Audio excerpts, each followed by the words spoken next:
ঘুম থেকে উঠতে দেরি হয়ে গেল। মনে মনে বললাম, ম্যাডাম আজকে রাতে আমার সাথে যা করেছে তা যদি অন্য কারোর সাথে করতো তো সে আর অফিসেই আসতো না। আমি ডিভোর্স পেপারে সাইন তো ঠিকই করেছি, কিন্তু এখনও তো 6 মাস হয়নি। তার মানে রিয়াকে এখনও ডিভোর্স দেওয়া হয়নি।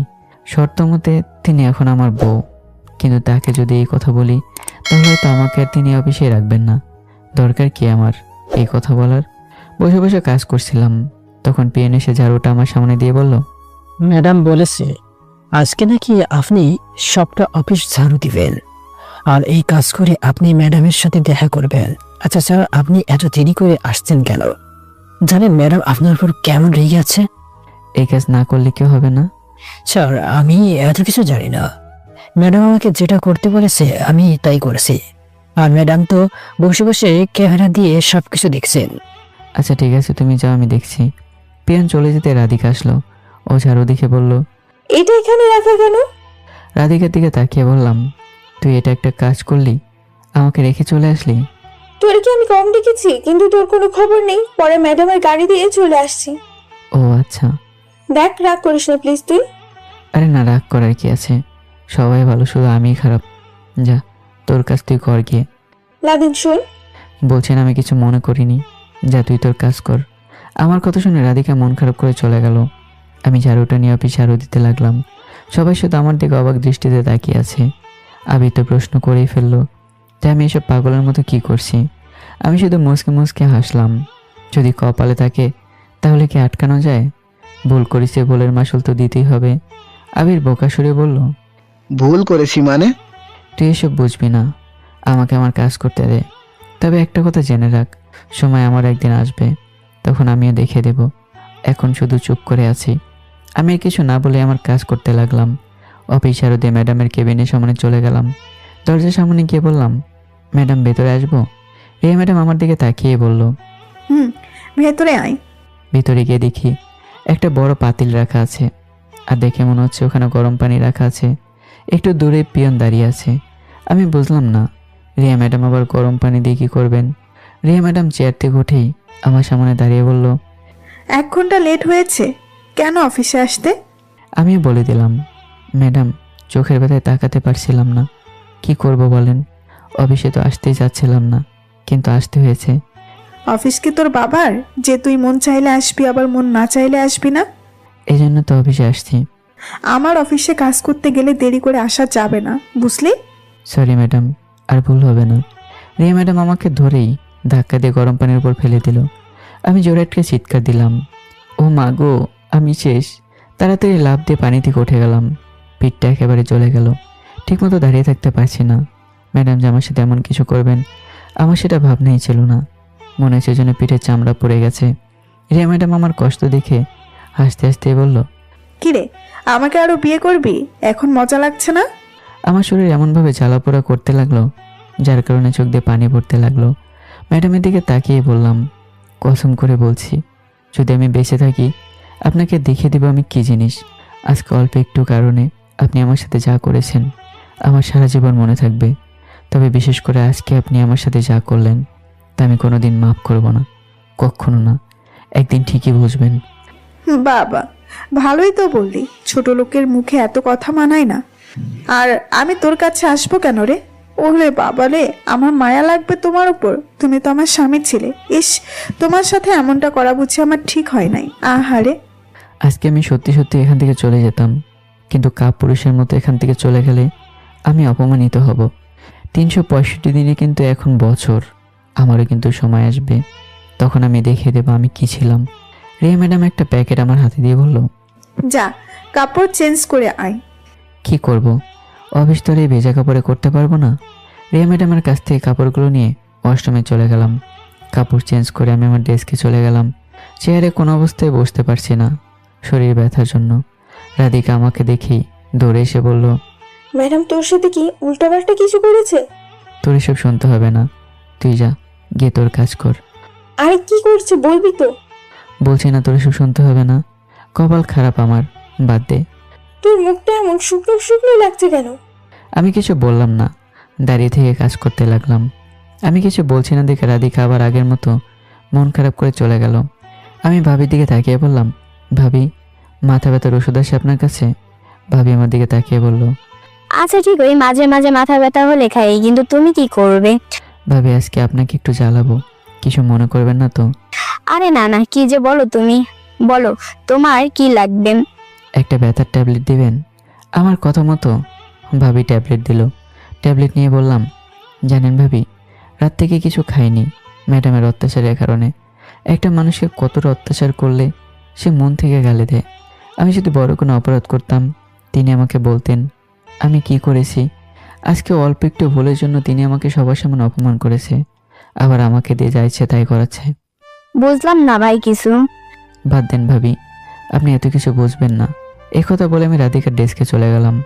যেদিকে রাধিকা আর মনে কাজ করছে, আমি রাধিকার টিফিন বক্সটা নিয়ে ক্যান্টিনের দিকে যেতে লাগলাম। রাধিকা আমার দিকে তাকিয়ে দেখলো, কিন্তু ভয়ে কোনো কথা বলেনি। যদি আমি উল্টাপাল্টা কিছু বলি। খাবার খেয়ে ব্যথার ট্যাবলেট খেয়েই শরীরটা একটু ভালো লাগতে শুরু করলো। ক্যান্টিন থেকে বেরোতেই দেখি ম্যাডাম সবাইকে ডেকে কি যেন কথা বলছেন। আমি গ্যাবেরের পাশে দাঁড়ালাম।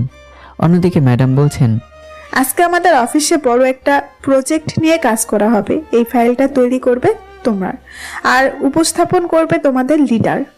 মানে আমার কথা বলা হয়েছে? রিয়া ম্যাডাম আবারও বলতে লাগলেন, যদি এই প্রজেক্ট ওনারা খুশি হয়ে নিয়ে নেয়, তাহলে আমরা সবাই অফিস থেকে 5 দিনের জন্য সুন্দরবন যাব পিকনিকে। আশা করি তোমরা আমাকে হতাশ করবে না। আর এই যে লিডার, তুমি শোনো। আমি রিয়া ম্যাডামের কথা শুনে বললাম, জি ম্যাডাম বলেন। সবার ভালো এখন তোমার হাতে। ওরা সবাই মিলে ফাইল তৈরি করবে আর উপস্থাপন করবে তুমি। কিভাবে কি করবে আমি জানি না, তবে যদি তুমি এই কাজ করতে পারো তাহলে আজ থেকে তোমার আর পিয়নের কাজ করতে হবে না। আর তোমার সাধারণ ডিউটি যতক্ষণ পর্যন্ত তুমি ঠিক ততক্ষণ পর্যন্ত ডিউটি করবে, এর বাইরে কিছু করতে হবে না। যদি আমাকে হতাশ করো তো আমি কি করতে পারি জানো তো? কথা বলে রিয়া ম্যাডাম চলে গেল। আবি শুধু বলল, তুই পারবি, আমরা জানি। এতদিন পর সবাই মিলে সুন্দরবন যাব পিকনিকে। কতটা যে ভালো লাগছে আমাদের বলার বাহিরে। তুই সাহস রেখে সবকিছু করবি, বাকিটা আমরা দেখছি। কথা বলেই সবাই কাজে লেগে গেল। তবে যাক, আমি যদি এই কাজ করতে পারি তবে আমাকে তো আর পিয়নের কাজ করতে হবে না। উনি ওনার শর্ত আবারও তুলে নিয়েছেন। এটা শুনে একটু ভালোই লাগলো। সুযোগ পেয়েছি তো কাজে লাগাতেই হবে। পিঠের জ্বালা পোড়া কমেছে, কিন্তু বসতে পারছি না চেয়ারে। এদিকে সবাই মনোযোগ সহকারে কাজ করছে, আমি শুধু তাকিয়ে দেখছি। আজকে ম্যাডাম বলেছে যে সবাই পিকনিকে সুন্দরবন যাবে, এজন্য সবাই কতটা না খুশি হয়েছে। কিন্তু খুশি শুধু আমি হতে পারলাম না। যদি আমি ওখানে যাই তাহলে কি ম্যাডাম আমাকে মাফ করে দেবেন?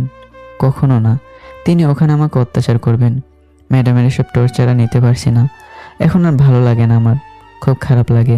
মন চায় অন্য কোথাও চলে যায়, কিন্তু একবার গ্রাম থেকে পালিয়ে আসছি, দ্বিতীয়বারে এই ভুল করব না। অত্যাচার আমাকে কত করবে করুক, করতে থাকুক না কেন, একদিন তো ঠিকই বুঝবে। সেদিন আমিও বুঝিয়ে দেব এই লাদেন কী জিনিস ছিল। আমি দাঁড়িয়ে দাঁড়িয়ে সব কিছু ঠিকঠাক করছি, কিভাবে কি করব। জীবনের প্রথম কিছু করতে যাচ্ছি, একটু নার্ভাস লাগছে, তবে আশা করি সব কিছু ঠিকঠাকভাবে হয়ে যাবে।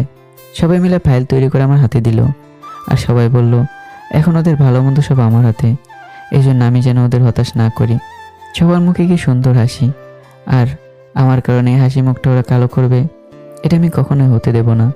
দরকার পড়লে তো নিজের জীবন দিয়ে দেব, তারপরেও কাউকে আমি হতাশ করব না। আমি ফাইলটা হাতে নিয়ে দেখতে লাগলাম, তবে আশা করি এতটা সমস্যা হবে না। এই ফাইলটা নিয়ে কাজ করছি 1 ঘন্টার মতো। এর মাঝে পিয়ন এসে বলে গেল, স্যার ম্যাডাম আপনাকে ডাকছে, সবাই মিটিং রুমে অপেক্ষা করছে আপনার জন্য। আমি রেডি হয়ে সামনের দিকে হাঁটতে লাগলাম। সবাই শুধু আমার মুখের দিকে তাকিয়ে আছে। আমি আমার মতো মিটিং রুমে চলে গেলাম। ভিতরে গিয়ে সালাম দিয়ে আমি আমার মতো কাজ করতে লাগলাম। তবে রিয়া ম্যাডাম যেখানে ছিল এটা আমি খেয়াল করিনি, তবে সবাই আমার কথাগুলো মনোযোগ সহকারে শুনছে। পরিশেষে শুধু আমি বললাম, জানি না আপনারা আমার এই প্রজেক্ট নিয়ে কাজ করবেন কিনা, তবে আমি এখানে বেশি দিন হলো কাজ করি না, ভুল তো হতেই পারে। নতুন মানুষ আমি, আর এটা আমার নিজের অফিস বলতে পারেন। এখানে আমরা সবাই একটা পরিবারের মতো কাজ করি। ওই কথাই আছে না, 10 মিলে করি কাজ, হারি জিতে নাহিলাজ। আমার কথা শুনে একটা মেয়ে দাঁড়িয়ে বলল, আপনার সব কিছু ভালোই লাগলো, তবে আপনি সে কখন থেকে দাঁড়িয়ে কথা বলছেন? ইচ্ছে করলে বসে বলতে পারেন। মেয়েটার কথা শুনে আমি হাসি দিয়ে বললাম, ম্যাডাম কিছু মনে করবেন না, আমি আগেই বলেছিলাম আমি অফিসের জন্য সব কিছু করতে পারি, কারণ এটা আমার নিজের অফিস। আমার পায়ে একটু সমস্যা আছে, যার কারণে বসতে পারছি না। আপনাদের সামনে বসে আমি কোনো বেয়াদবি করতে পারবো না, এই জন্য বসিনি।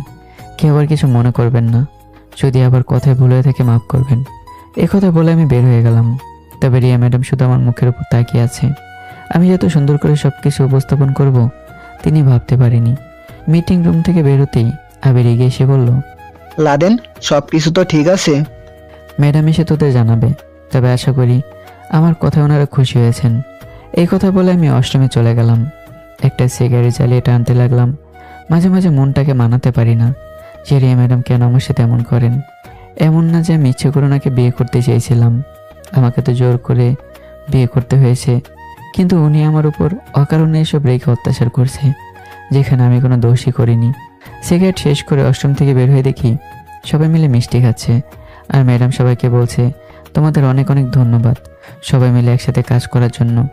আর আজকে অফিসে হাফ টাইম হবে, সবাই মিলে সব কিছু রেডি করো, আমরা আগামীকাল রওনা দেব। হঠাৎ করে ম্যাডাম আমার দিকে তাকালো, তবে তিনি কিছু বলেননি আমাকে। চুপ করে উনি ওনার রুমে চলে গেলেন, আমাকে ধন্যবাদ পর্যন্ত দেয়নি। আর আমি তো ধন্যবাদ পাওয়ার যোগ্যই নেই, ছোট লোক মানুষ আমি। আবির আমাকে দেখে আমার হাত ধরে বলল, বন্ধু, তুই তো ফাটিয়ে দিলি রে। আমরা জানতাম তোরে দিয়ে সব কিছু হবে। সবার পক্ষ থেকে তোরে অনেক অনেক ধন্যবাদ। নে মিষ্টি খা। এই মিষ্টি তোদের জন্য, আমার জন্য না রে। আরে বেটা, নে খা। আমি মন খারাপ করে বললাম, বাদ দে, আমি খাবো না। লাদেন, তোর হঠাৎ কি হলো? আজকে তো সবাই খুশি, কারণ আগামীকাল আমরা সুন্দরবন যাব সবাই মিলে। সবার জন্য সব কিছু হয় না। আমার জীবনে আনন্দ বলতে কিছু নেই রে, সবসময় কষ্টে আমার দিন কাটে।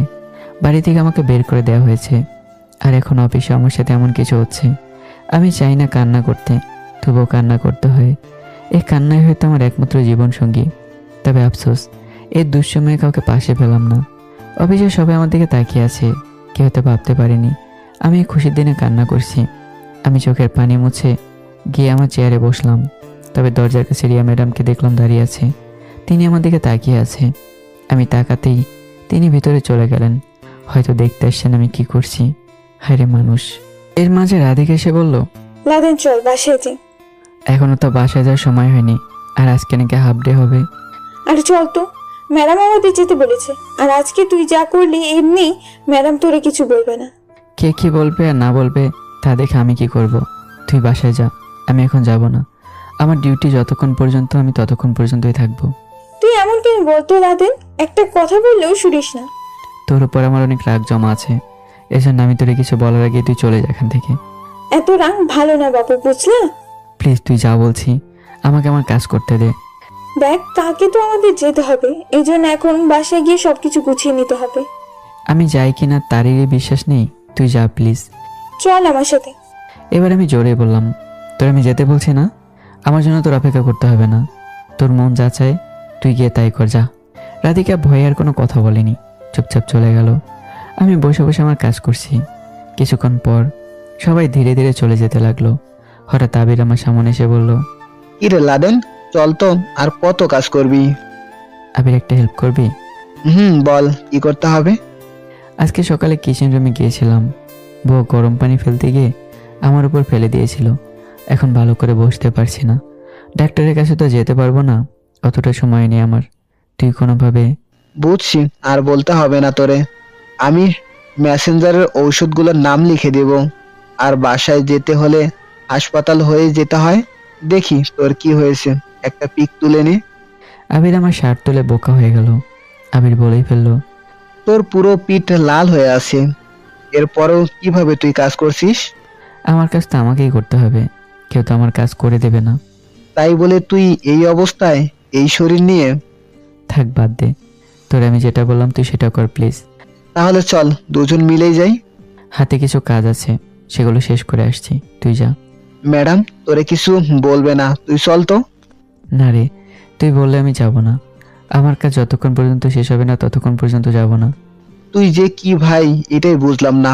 আচ্ছা ঠিক আছে, থাক তুই, আমি গেলাম। আবির চলে যেতে ভাবিয়ে দাঁড়িয়ে বলল, সবাই তো প্রায় চলে গেছে, চলো লাদেন যাই। না ভাবি, আপনি যান, আমার কিছুটা দেরি হবে। আচ্ছা ঠিক আছে, তবে কাল কিন্তু সময় মতো চলে আসবে। যাই নাকি এটাই তো বিশ্বাস নেই ভাবি, আগে দেখি। কি বললো, তুমি যাবে না? আজকে মিলো পিকনিকেই যাচ্ছি তোমার জন্য। তুমি যদি ইচ্ছে করতে তো সবকিছু করতে পারতে, কারণ তখন সবকিছু তোমার হাতে ছিল। বাদ দেন ভাবি, আমি কারো খারাপ চাই না। আমার সাথে হয়তো মানুষ খারাপ ব্যবহার করতে পারে, কিন্তু আমি না। আমি কখনো কারোর সাথে খারাপ ব্যবহার করতে চাই না। আচ্ছা শুনো, এখন আমি কি বলি, তোমাকে যে আমাদের সাথে যেতে হবে এটা মনে রেখো। যদি না যাও তাহলে তোমার কারণে কিন্তু আমরাও যাব না। আচ্ছা ভাবি, ঠিক আছে, যতটা সম্ভব আমি চেষ্টা করবো আপনার কথা রাখার।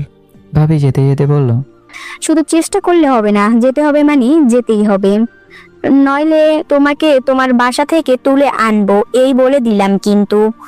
আপনি বললে তো আমি আপনার জন্য 7 সমুদ্র পার করে চলে আসব। আমার কথা শুনে ভাবি খিলখিল করে হাসতে হাসতে চলে গেল। এখন আর অফিসে কেউ নেই, আমি পিয়ন আর ম্যাডাম শুধু আছি। আমি আমার মতো করে কাজ করছি। তখন পিয়ন এসে বলল, স্যার আপনি এখন যেতে পারেন।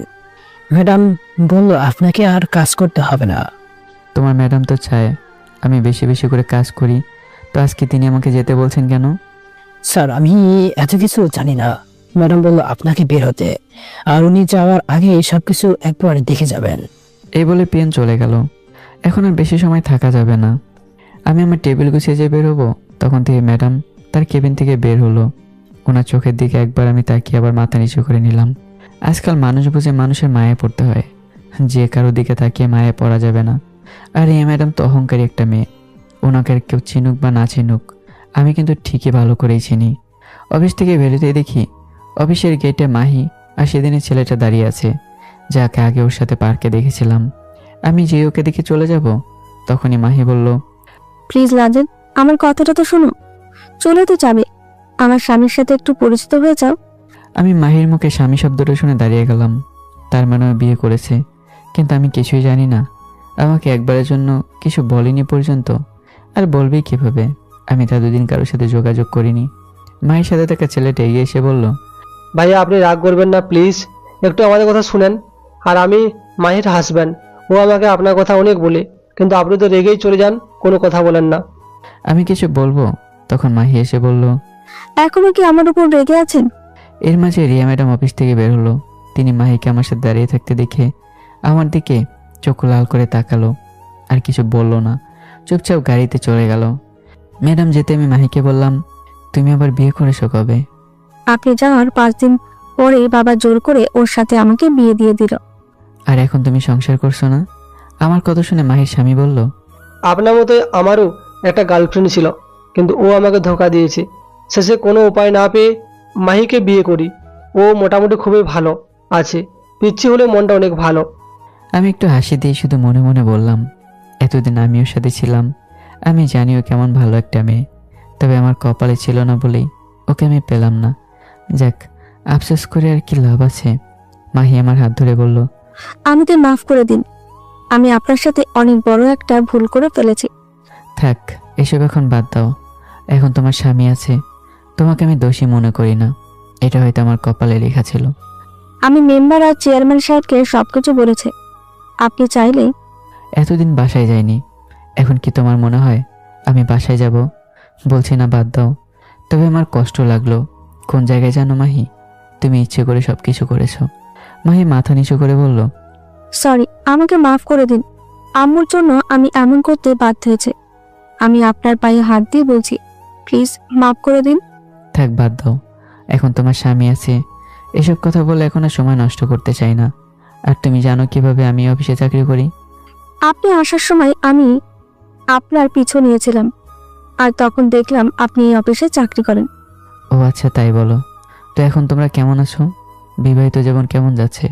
মাহি ওর হাজবেন্ডের হাত ধরে বলল, আমরা অনেক অনেক সুখেই আছি। উনি ওষুধ কোম্পানিতে চাকরি করেন, আর আমি বাসায় বসে থাকি। এক কথায় আমরা খুব ভালো আছি। শুনে খুব ভালো লাগলো। আপনি কেমন আছেন? এই তো আছি মোটামুটি। আমি কিন্তু আপনাকে ভালো করে চিনি। মুখে বলছেন ভালো আছে, কিন্তু আপনার মনে অন্য কথা।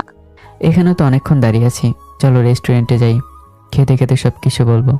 এমনি এখনো তেমন কিছু খাওয়াই হয়নি। তাহলে ঠিক আছে, চলেন। রেস্টুরেন্টে গিয়ে খাবার খেতে খেতে রিয়ার বিষয়ে মাহিকে সব কিছুই বললাম। সব শুনে মাহি বলল, তাহলে তো আপনি খুব সমস্যার ভিতরে আছেন, চাইলেও যেতে পারবেন না। হঠাৎ করে একটা আইডিয়া এলো আমার মাথায়।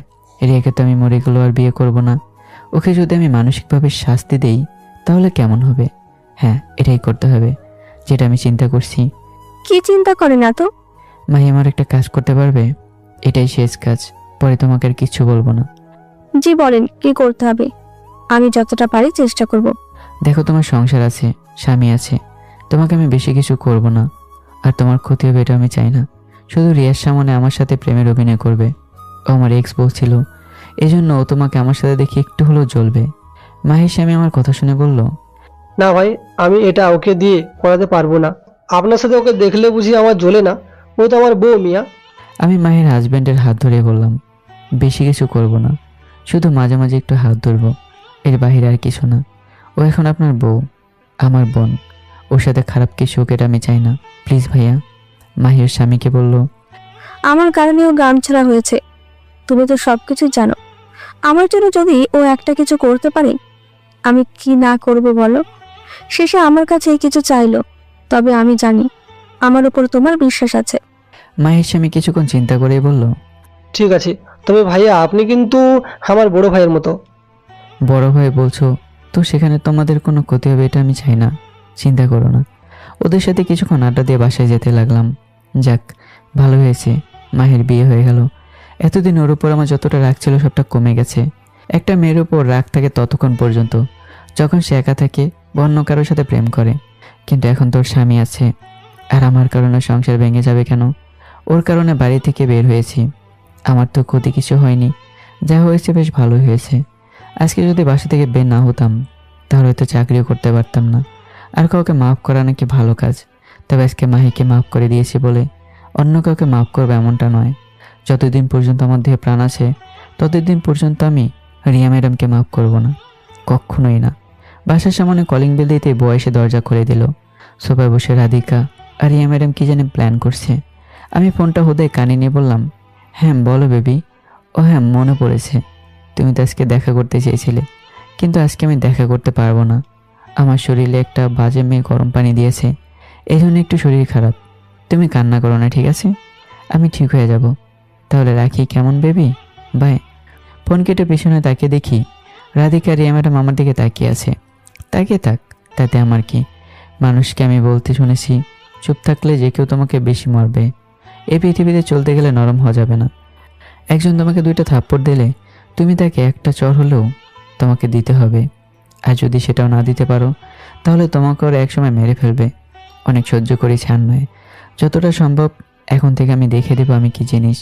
রুমে গিয়ে বসতে রাধিকা এসে দরজা বন্ধ করে আমার সামনে দাঁড়িয়ে বলল, তোর আবার গার্লফ্রেন্ড হলো কোথায় থেকে? আমি রাধিকার কথা শুনে কিছু বললাম না, কাপড় চেঞ্জ করতে লাগলাম। রাধিকা আবার বলল, সকালে আমি কি তোরে ইচ্ছা করে রেখে গেছি? তোরে কতক্ষণ রেখেছি? তুই বুয়াকে জিজ্ঞাসা করিস আমার সাথে কেন তুই কথা বলিস না, বল আমি কি করেছি? তোর উপর আমার কোনো রাগ নেই, তাহলে আমার সাথে কথা বলিস না কেন? আমার ভালো লাগে না এই জন্য বলি না। রাধিকা আমার হাত ধরে বলল, প্লিজ তুই কিছু মনে করিস না, আমার ভুল হয়ে গেছে। ম্যাডাম আমাকে টেনে নিয়ে গিয়েছিল। ভালো, ম্যাডামের কাছে যা তো। প্লিজ লাদেন, আমার ভুল হয়ে গেছে, মাফ করে দে। আচ্ছা ঠিক আছে, বাদ দে। তুই কার সাথে কথা বলে ঢুকলি? বাবু বললি কাকে? আমার মাথা গিয়ে কসম খেয়ে বল তুই কাউকে কিছু বলবি না। রাধিকা আমার মাথায় হাত দিয়ে বলল, এই যে তোর মাথায় হাত দিয়ে বললাম আমি কাউকে কিছু বলবো না। আমি মায়ের সম্পর্কে ওকে সব কিছু খুলে বললাম। সব শুনে রাধিকা বলল, সত্যি তোর মনটা অনেক ভালো, এত কিছু হওয়ার পরেও তুই ওকে মাফ করে দিলি। কি করব তুই বল, ওদেরকে আমি শাস্তি দেব? মায়ের এখন বিয়ে হয়েছে, যদি এখন ওকে আমি শাস্তি দিই তাহলে সংসারটা ভেঙে যাবে, আর এটা আমি কখনোই চাই না। সব কিছু বুঝলাম, তোর মন যা চায় তাই কর, তবে দেখিস আবার উল্টাপাল্টা কিছু করিস না। আর কত সহ্য করব বল, দেখ আমার পিঠের অবস্থা। রাধিকা মাথা নিচু করে বলল, আমি জানি তোর সাথে কিছু একটা হয়েছে, কিন্তু ম্যাম যে এমন কিছু করবে না আমি ভাবতেও পারিনি। আসার সময় ওষুধখানি নিয়ে আসছিলাম। আমি রাধিকার হাতে মলমটা দিয়ে বললাম, পিঠে একটু দিয়ে দে না, এখন একটু ঘুমাবো। আমার কথা মতো রাধিকা তাই করলো। রাধিকা রুম থেকে বের হওয়ার আগে বলে গেল, সব কিছু রেডি করে রাখবো নে, তুই কিন্তু রেডি হয়ে থাকবি সকালে। রাধিকা চলে যাওয়ার পর আমি ঘুমিয়ে গেলাম। রাতে আমি রুম থেকে বের হইনি। রাধিকা আমার রুমে খাবার দিয়ে গিয়েছিল। আমি বলেছি না, আমি রিয়া ম্যাডামের মুখটাও দেখতে চাই না। রাতে খাবার খেয়ে ঘুমিয়ে গেলাম। সকালে ঘুম ভাঙলো ফোনের শব্দে। ফোন রিসিভ করলাম। কে?